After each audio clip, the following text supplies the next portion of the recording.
Hi, thanks for joining me for this bonus lesson. I wanted to just spend a little time with you and have you take a drive with me. And I want to talk to you about a couple of things that I did to accelerate my income, sales commissions, and opportunities.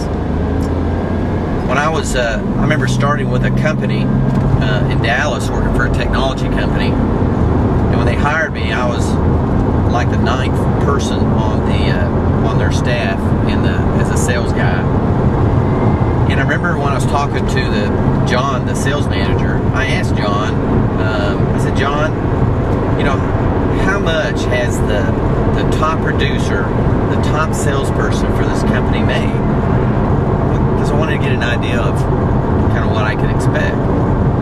So John gave me a number just for the sake of illustration. He said it was $200,000 a year.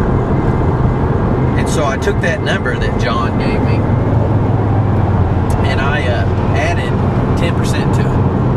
And John was asking me what I was doing. I said, well, if your top best producer, John, earned $200,000 a year, then I'm going to do $220,000 this year. And he kind of laughed and chuckled, and he said, well, how are you going to do that?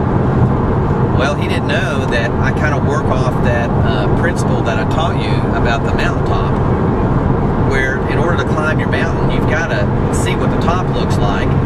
That's setting your goal, and you're going to back down from that mountaintop to today. And so I started about with a $220,000 sales goal, and then I broke it down into how much money do I need to sell every month in order to achieve that particular sales goal. How much product and services do I need to sell? And then I broke it down into a weekly number average. Then from a number average, once I got it down to this is how much I need to sell per week, I began to apply the C times F formula that I taught you, which is competency times frequency. Starting with the frequency, it gave me an idea, after talking to John and some of the other salespeople, about how many meetings do I need to do, how many proposals do I need to do, what's the average size of those proposals, how many phone calls do I need to make, how many clients do I need to sign up, and I just got an average number. You don't want to, just overdo it so that you feel bad that you don't, call the right amount of people. But I knew that if I didn't do 6 or 7 meetings a week, I wasn't going to be able to get to my number. So the first thing I did is I set my number at the top of that mountain, back down, began to look at all the milestones, what were the problems, what were the issues, and then I put a plan together.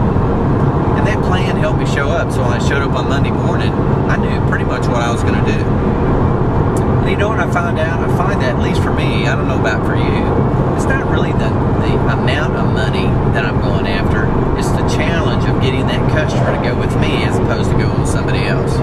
And I just usually made sure I was qualifying and focusing with clients that would actually spend the kind of money that I needed in order to get to my goal. Then what happened is I started doing my activities. It would tell me the areas of competency, strengths, and weaknesses. And so if I needed to improve on having meeting skills, negotiating skills, stuff like that, I was just reading books all the time or getting on websites and picking up information, because that kind of information gave me new ideas how to implement. The other thing I did is I started with that billboard principle that I taught you, billboard prospecting principle, about leaving one call a week for 7 to 12 weeks and leaving the message short, telling them why I'm calling them, telling them who I am, and being warm and friendly, but somewhat annoying after calling for 7 weeks. And I want to tell you what, at the end of that year, I ended up generating quite a bit of revenue. I exceeded the particular goal. Hang on, somebody's calling me. How that is. I exceeded the goal that John gave me. I didn't quite make the $220,000 goal, but setting that $220,000 goal, I surpassed the top producer of that particular company. What? That made me feel really good. And since then, I've been able to pretty much make as much money as I want to make. I hope these lessons are helping you.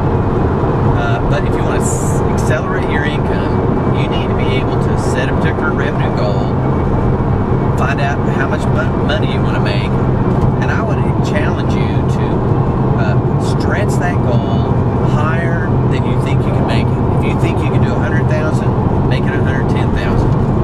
The other thing I want to share with you is that if you only think you can make $30,000 a year, if you think you're only worth $30,000 a year, you're only going to make $30,000 a year. I've got friends and people that I coach that once they set their sight at a higher level, it's amazing what starts to happen. Which leads me into one of the other lessons I'm going to send you that you want to look for. It's called the opportunity mindset.